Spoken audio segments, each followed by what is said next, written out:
Hey guys, Jim here, and welcome back to another episode of Digging Into. This is the second episode. The first one I did quite a while ago on Stevie Ray Vaughan's Scuttle Button, and I talked about blues harmony and talked about his soloing and what's happening in that. And in this one, I'm going to talk about Sarah Ferrell's Bells of Every Chapel. Now, she's awesome. Billy Strings actually played lead guitar on that song. So I transcribed it and put up the tabs and performed it in another video I put up 2 weeks ago. So if you haven't seen that one, check it out. In this video, I'm going to talk about the harmony and the chords and how I think this song kind of flows and works. I'm going to take it apart a little bit and look at the pieces. And I'm going to talk about the solo a little bit and pull out a few moments that I thought were particularly, teachable moments. And my hope is that you'll be able to take what I say today and apply it to your own writing and songwriting, and performing and playing and improvising. And I'm gonna try to kind of boil it down so that you can understand it regardless of your current knowledge of music theory.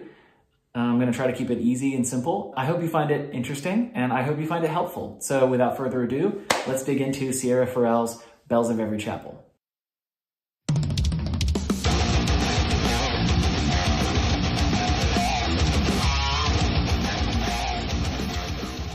All right, time to look at the chord progressions. Let's get that out of the way first. If you can understand the harmony, you can understand the song. And it's hard to understand what the lead guitar is playing in any song if you don't understand the harmony. So we're gonna start there. So there's three main chord progressions for this song, okay? There's the intro, right, which is the fanciest harmony. And then there's the verse, which is also the guitar breaks, where Billy Strings plays both what I'm calling the solos, or the breaks in bluegrass terminology.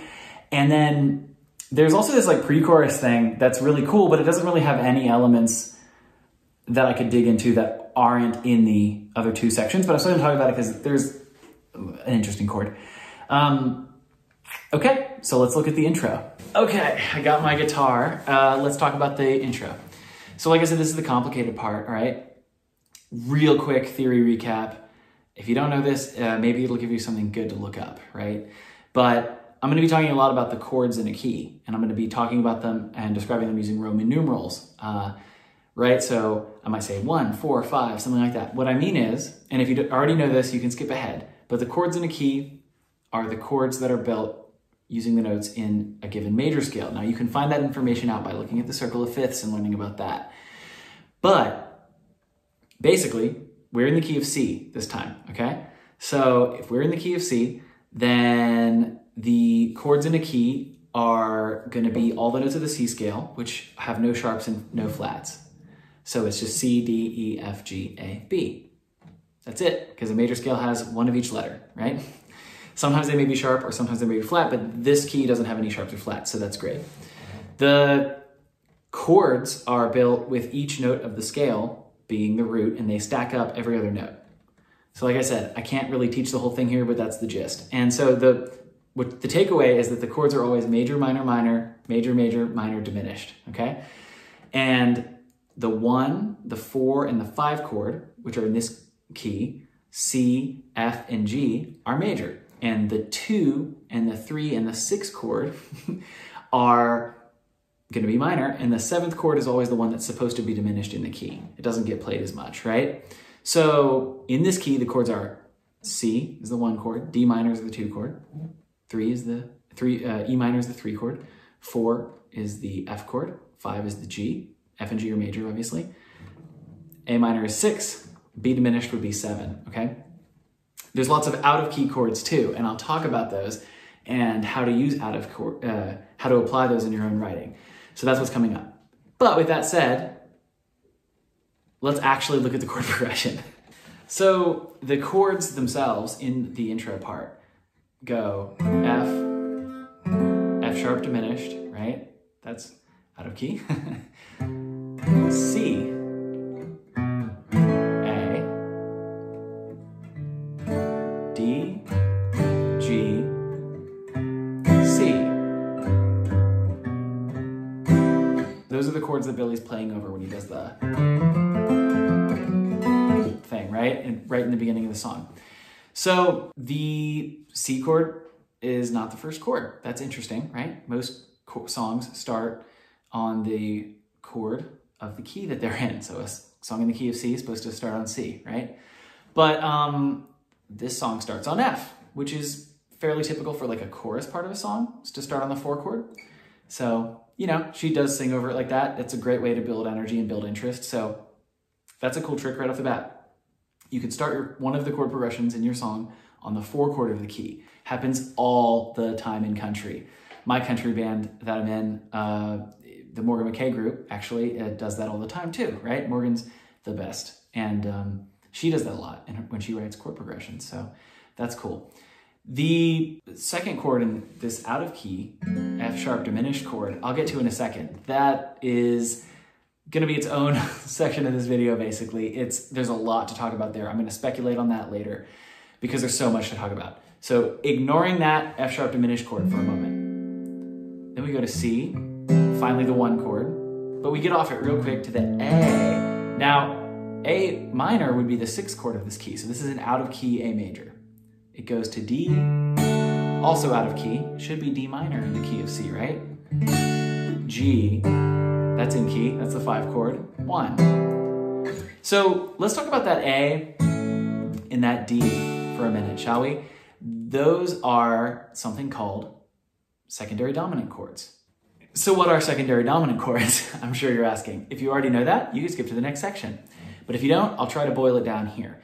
The simplest answer is they're a great and easy way to add chords that are out of key into your chord progression, thereby adding interest and the potential for more interesting melodies, because usually the melody note, whether it be a guitar solo or a vocal note that someone's singing, right, rests on one of the notes that are in the chord that you're over, right? So like if you're singing over a C chord, your melody often rests on C, E, or G. I mean, that's the simplest way to think about it, right? Which are the notes of a C chord.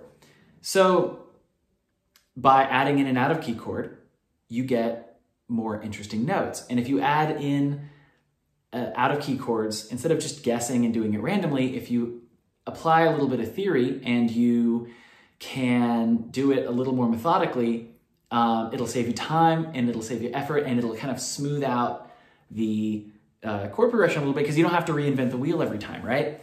So one of the best ways to do that is with secondary dominant chords. Now, if you don't know, a dominant chord, remember I just talked about, you know, the 5 chord in the key is major, but if you stack one more note, it becomes a dominant 7 chord, like in the blues, right? Like G7 in the key of C, because it's the 5 chord, C, D, E, F, G, right? That chord has a dissonant interval in the middle of it between the 3rd note, what we call the 3rd interval, and the 7th interval. It's called a tritone. And it resolves when you go down a 5th to the 1 chord of the key. It sounds really nice and sounds like it resolves. And that's because you're getting rid of that dissonant interval, right? So in this key, G is the 5 chord, C is the 1 chord, and it sounds really good when you do that. That's kind of the heart and soul of tonal Western music, right? Is this fact that 5 chords in a key want to resolve to 1 chords in the key. That's that pull that makes it go around, right? To, you know, tonic, dominant, tonic is basically what you're doing in music, and you're creating this pull and you're resolving it. Now, you can do what's called tonicize any chord in the key by putting that chord's 5 chord in front of it, even though that's out of key in the key you're in. So here's a simple way to think about it. If you're in the key of C and you want to fancy up any chord in the key, here's where I'd usually have my students pick one. Somebody said D, right? D minor. So, okay, D minor is the 2 chord in the key of C, C, D, right? And it has to be minor because the 2 chord is always minor. So the 5 chord of D, D, E, F, G, A. It's an A. And actually, I mean, if you know your intervals, it's a perfect 5th away from D. D, the power chord is a perfect 5th actually. So you just put your pointer finger on the note, D, and play with your ring finger the 2nd note of a power chord. That's going to be a 5th away, right? Always. That's a 5th, that's a 5th, that's a 5th, whatever, right? So a perfect 5th away from D minor, from the root, is D is A. So you play an A major chord or an A 7 chord, Here it's just the major version. And that creates a pull that resolves to D, right? So you can go like, you know, C, E minor, A, D minor, G, C. And it doesn't sound like I did something terribly out of key. It doesn't sound that dissonant to me, into my ears. And that's really cool. So you could put one before any chord you want, really. And you can even chain them together. And that's actually what's happening here, right? You've got the 4 chord in the key, that weird diminished thing we'll talk about later, the 1 chord in the key, A. So you're like, oh yeah, it's gonna go to D minor, right? But it doesn't, it goes to D. It's like, well, then what does it go to? G, which is the 5 chord in the key. Oh yeah, and then that G goes to C, which is the 1 of the key. So the G and C are taken care of, right? They're in key. But this D chord is another secondary dominant, and it's a 5th away from G. So A resolves by a 5th to D, resolves to by a 5th to a chord that's in key, and then that resolves to the home of the key. So it's this constant pull. That's what drives this chord progression forward, right? Which is why it sounds so cool.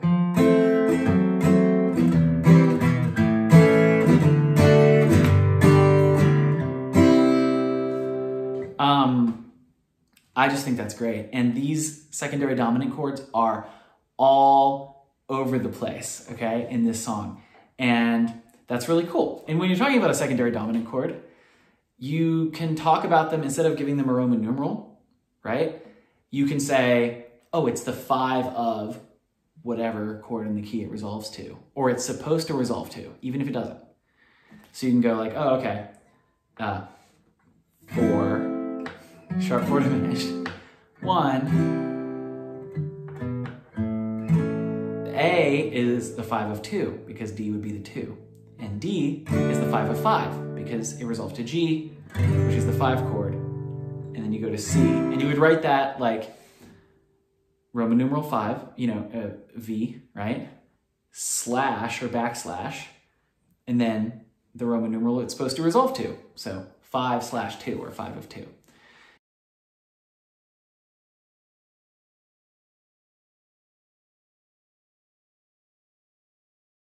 Hopefully that was really informative and not too confusing. If I totally lost you, I'm sorry. I'm doing my best, okay? But I think that's a really, really cool chord progression. Let's look at some of the other sections and then we'll come back to that F sharp diminished chord. The first part of this, right, is C for 4 measures, and then F for 2, and then C for 4 more. So that's, you know, 1, 4, 1. Very typical. It's almost like a blues, really. It's real close, right? And if you don't know what I mean by that, you should check out the Roman numerals for a 12-bar blues. I think that will really, that's one of the best things you can do. If you don't know that, you should know that. It will help you so much. I'll probably put up a video on it really soon. But it's going 1, 4, 1, right? But then it goes to D for 2 measures, which is a 5 of 5, which is another secondary dominant, just like the one we saw in the thing. And can you guess where it's going to resolve to? If it's the 5 of 5, it's a secondary dominant of the 5 chord, it's a 5th away, it's probably going to go down to G, right? And then back to C. So kind of nothing really that new there, right? Just another secondary dominant, and it's actually one of the ones that we had in the first part of the chord progression, the 5 of 5. That's a really common one. Actually, I read a dissertation once where somebody had analyzed all of the Beatles chord progressions, and they found that 5 of 5 is one of the most used chords by the Beatles. Or you could also think of it as like 2 major, right? That's just like go up a whole step and play a major chord from the root of your major chord. So in the key of C, it'd be D, because that's a whole step. Great thing you should try in your own playing. Whether or not you go to the 5 chord of the key or not afterwards, right? Cool, so then I guess I'll just talk about the bridge real quick.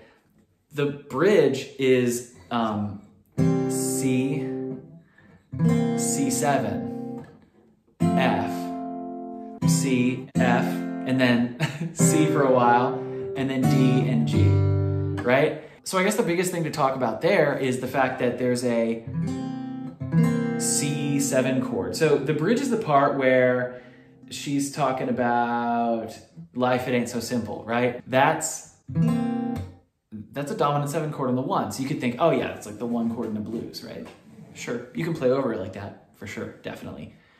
But I actually think it's another secondary dominant chord. I think it's the 5 of 4, because if you have an F chord, which is the 4 chord, a fifth away from that is actually your 1. It's the C, it's the root of the scale. So if you play C7, I think that's a secondary dominant leading back to the 4 chord. So that's 5 of 4. So that's kind of neat. That's actually surprisingly common. And it's one of the cooler resolutions that are happening kind of in the 12-bar blues. So that's kind of a neat thing to think about. So there's secondary dominant chords all over the place here. So if nothing else, I hope I piqued your interest about those, and maybe you could do some further research, even if I'm not being totally clear here, which I hope I am. Something you can Google and read about, and you just drop them in. Like there's nothing deeper than that. What I tell my students sometimes is if you're trying to practice these, write a chord progression in a key. C, F, G, A minor, G, C, right? Sure. You pick one of those chords, maybe A minor, right? And you find a perfect fifth away from A, which in this case is E, and you play an E major chord, if it's not already in key, and or an E7 chord, kind of whatever you want. And that is gonna add a lot of flavor and a lot of interesting notes, because that G sharp note that's in the E chord is not gonna have normally been in the C scale. So if you sing it, it opens up a lot of melodic possibilities, which I think is just super cool. And that's why you might want to do this as a songwriter. So C, F, G, E, A minor, G, C. You know, it's pretty smooth. You can just kind of drop them in there. So that's the process I might use. You don't really have to understand it any more than that. So it's finally time to talk about that sharp 4 diminished chord. It's that F sharp diminished in the intro, right? F, F sharp, C, and then that chain of secondary dominants, then the 5 chord, then the 1 chord. That's really interesting. It could be several things. I think there's one thing that answers it better than the others, but I'm gonna try to discuss some things I've seen and some places I've seen it before. I teach piano as well, and I've got a great book, Merry Christmas Songbook, Reader's Digest. Now, you can laugh. It's got some really cool arrangements. I teach out of it constantly, especially kids, you know, who like Christmas music and stuff. But there's one in there. I'll put it up on the screen for you, and we can talk about it. And it's actually the same. It's F, F sharp diminished, C. So it's the same thing that's happening here. So this isn't like an isolated incident, right? It happens in jazz, happens in Christmas songs, whatever. So typically when you see a diminished chord by itself that's not in key, it's what's called a secondary diminished chord. If you have a dominant 7 chord, the top 3 notes always make a diminished chord. So you can think about this in the key we're in C. Like I said, the 5 chord is G or G7, right? The 5 chord is the only one that can become a dominant 7 in key. And the 7th chord of a key is always diminished, like B diminished in the case of the key of C. The notes of G are G, B, D, and the notes of B diminished are B, D, F. But if you play a G7, it's G, B, D, F, right? Which you might notice, B, D, F is the top 3 notes, right? Which is B diminished. So it's always up a major third from the root of the dominant chord. So there's like a diminished chord hidden inside dominant chords. So if you have a secondary dominant, that means there must be a secondary diminished somewhere. If you can play a dominant chord, you can play a diminished triad. So that said, the rules for a secondary diminished chord are a little bit simple. I use these all the time. I love these. Basically, like, it works the same as a secondary dominant chord, but instead of being a fifth away, it's a half step below whatever chord you want to put it before. And that's it. There's not really that many rules. You can just kind of toss it in there. I encourage you to try that. I think they work the best when you have a chromatic, which means every note in a row, bass line, and they resolve up a half step. So you put them a half step below whatever chord you're going to. So if I'm in the key of C, I could play C sharp diminished or C sharp diminished 7, fully diminished 7, and then play a D chord.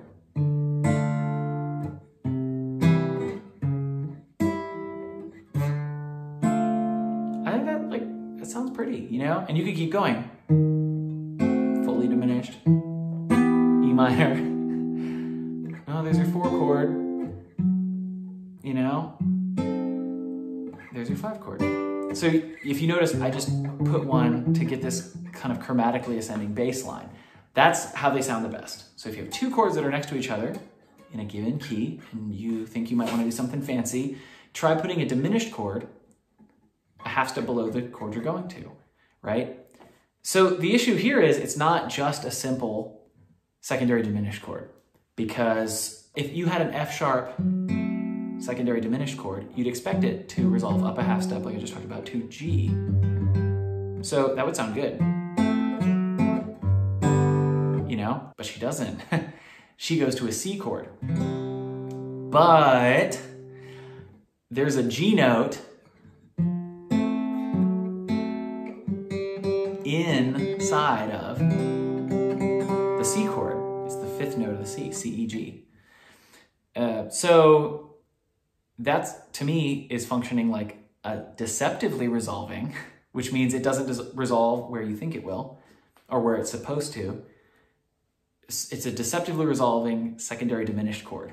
Now, that's interesting, and if you wanted to make a deceptively resolving secondary diminished chord, for deceptive resolutions, I just like to pick chords that have a lot of the same notes in them, or at least one of the same notes in them, as the chord you're supposed to be going to, right? So commonly, if you're supposed to resolve to a C chord, C, E, G, you may instead resolve it to an E minor chord, E, G, B. It's another chord that's in key that has 2 of the same notes, right? It overlaps. That's my best guess for what's happening there. I think it's really interesting. Then the other thing is, I've also heard people say 4 to 4, sharp 4 diminished to 1, especially if the 1 has a 5th note at the bottom. So it's in second inversion, if you know what that means. I've heard people say that that is like called a suspended diminished chord, or a suspended sharp 4 diminished, you know? I think we're kind of talking about the same thing here, right? Music theory is kind of like that sometimes. There's a lot of ways to skin a cat, as they say, and it's kind of gonna lead you to play the same sort of stuff, right? No matter what. You can look at things differently and end up with the same answer, basically is what I'm trying to say. So I think those are really decent explanations for this chord, and that's how I look at it, and maybe you can try it out in your own writing.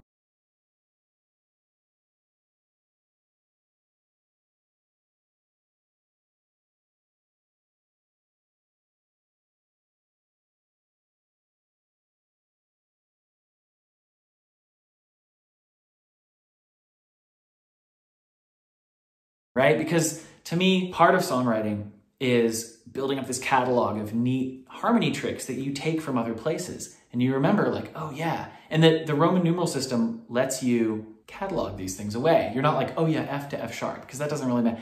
It's 4 to sharp 4. And now you can do that in any key. So the next time you write a song, you have this kind of cool trick. Oh yeah, I'm gonna go 4 sharp 4 1. And then throw in a secondary dominant. You build this like bag of tricks. And when you get stuck, or when you need inspiration, you can't think of it, or you can't find it, or you don't hear where it should go, you can just start trying some of this stuff out. Another bonus for you, I also like it when things go 4, 4 minor, 1 in any key, right? So that's just like a thing I have in my bag of tricks, and you'll build your own bag of tricks up, and I hope I can help you do that. Great, so let's look at some of the picking. Billy does a great job here. We've been talking about the cool harmony from a songwriting perspective mostly, and diatonic function and all that. But if I look at the solo and pull out a couple cool solo things, there's a couple things here to me. That Billy's doing a lot of chord tone targeting, okay? We'll talk about that. He's doing a lot of like what I call the dirty third. He's bending or playing the flat 3 into the major 3, or the minor third into the major third, if you know your intervals, right? That's cool. He's playing open position scales, major and major pentatonic and major blues scale, which are largely overlap anyway. And he does some cool harmonized third stuff. And I've talked about that before a little bit, I think in a mandolin video, but it's cool. It's worth talking about again. Chord tone targeting is the first thing I mentioned. And it basically boils down to this. There are two main approaches most people take when they're soloing, right? You can noodle around your scale and use your ear to guide you. And then when the harmony changes, you might change scale and noodle around that scale. That's cool, it works great, nothing wrong with that. The second approach is targeting the notes of a chord that the rhythm player is playing, right? Or that the band is playing even if there's no rhythm guitar player. Like a chord is being implied by the band. Western music has harmony and you know the bass player is playing an F note. It's like implying an F chord, right? Like there's harmony happening. And if you're aware of that and you can hold that in your head, then you can target the notes of those chords as they pass. So like a typical like blues approach might be like, oh yeah, I'm in A minor, and I'll play the A minor pentatonic scale, and I'll picture my chord here, or the intervals, and I'll kind of play a lick that ends on one of those.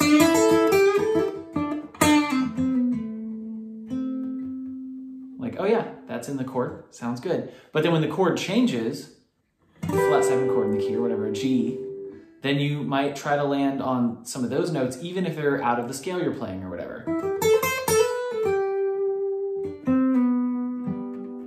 And it sounds reasonably good. So it's kind of like arpeggiating, but you might actually be playing the scale. You can play, play, play, play, play, play, play, land on the chord tone, one of the chord tones, right? So Billy's doing a lot of that here, right? Like in the solo, in the intro, right straight from the chord, mostly straight from the chord, you know, like it's all just kind of right there. Plays a lot of C stuff over the C chord.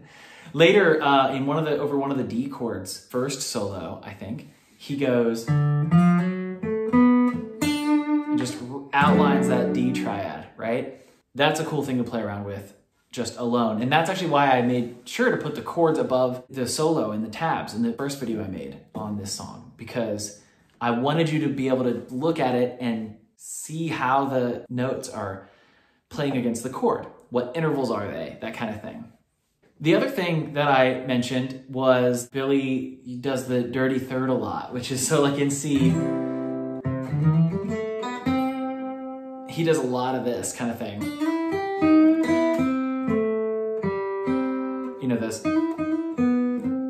kind of sound, right? Or like this, it's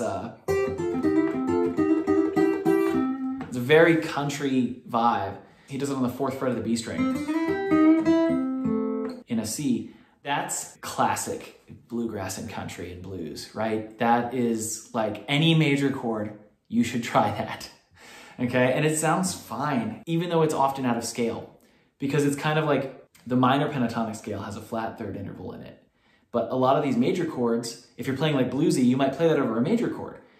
But then the third is not the third that's in the chord. And like I just talked about chord tone targeting, sometimes if you have like A major, it's nice to play the flat 3 from the pentatonic scale and the natural 3. And it works over major chords and it works over dominant 7 chords like in the blues.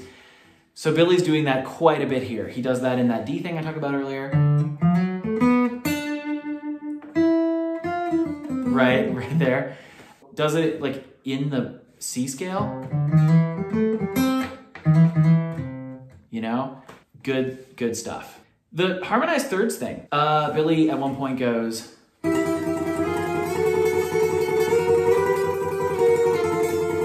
there's a triad pair in there. That's over the D chord going to a G, right? Like we talked about in the chord progressions. That D chord's out of key. He just slides up and plays a harmonized third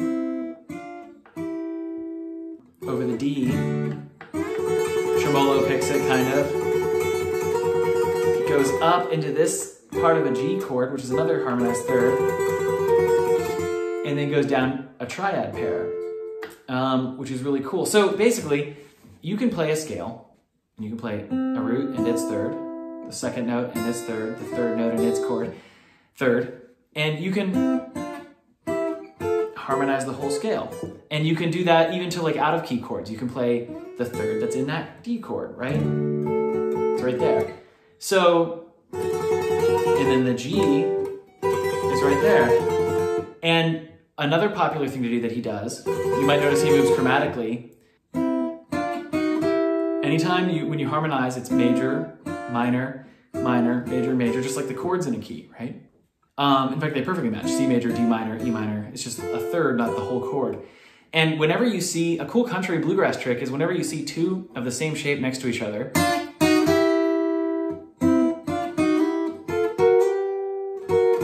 you can just connect them chromatically. And that's like a thing that people do. So two of the same shape, play the thing between them. I call it a triad pair because 4 and the 5 chord in the key are both major. And it's, if you play, this is maybe a little more advanced, but some of you will probably understand this. If you go from the G, it's the 5 chord in the key, so it's the Mixolydian chord, okay? And when you move it down to what would be the 4 chord, the F, you've actually played just notes from the Mixolydian scale. And since the 4 and the 5 chord are the same type of chord, that's a very common idea, like in country, right? You're just playing like a G and then an F and then a G, G and then an F. And the reason is because if you go a whole step down from a bluesy chord or a chord that's like functioning like a dominant 7, you can make a Mixolydian sound without actually playing the Mixolydian scale. So that's pretty cool. So the triad pairs are a way of playing the chord tones and all the scale tones by taking advantage of the fact that the 4 and the 5 chord in the key are the same type of chord and just kind of playing them back to back, right? So you could go like, you know, if you're in a G, you could go F, G, F, G, right? Whatever, F, G. It does, like, whatever, right? And you could do that in any key, in any mode. It's just whatever the 4 and 5 of the relative major scale would be. The other thing I mentioned is that there's some chromatic walks in this. So it's usually either the blues note, which is the 2, flat 3, 3, right? That flat 3 in the major blues scale or the major scale. If you know your pentatonic scales, it's the blues note, right? He's playing C major pentatonic, so he'll do that. But the truly chromatic walks, it's pretty common if you have like an E and a G, right? Because the C chord has C, E, G in it. And so E is a chord tone and G is a chord tone. And it's pretty common to just connect those chromatically. I do that like sometimes if I'm playing A minor or something.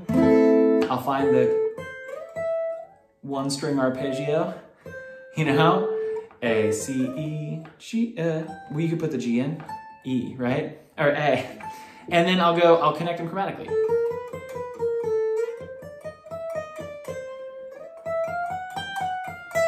So I'll do stuff like, you know, when you get up here, whatever. So, you know, that stuff is kind of cool. And Billy's kind of doing that there. He's just taking advantage of the fact that you can connect to chord tones with some chromaticism. So I like that also. And in terms of the scales he's using, it's mostly the major blues scale, which is 1, 2, flat 3, 3, 5, 6, right? 1. And also throws in the major 7 a couple times. And that's just because that's coming from the major scale. And then for some of the out of key, like secondary dominant chords, what you would do to play over those is either land on the note that's in that chord. He does that over the A at one point. Just land on an A note, right? Because if it's out of key, it'll sound good if you just hit a note that's in the chord. And the other thing is over the D, like we talked about, you can kind of play D major pentatonic. It's kind of almost like you just changed key for a little while. So that's a cool approach too that you could do. So a lot of cool stuff going on in those solos. Hopefully by me talking about it, I didn't leave you too confused. And I gave you a lot of things that either piqued your interest enough to do your own research or reach out to me or whatever.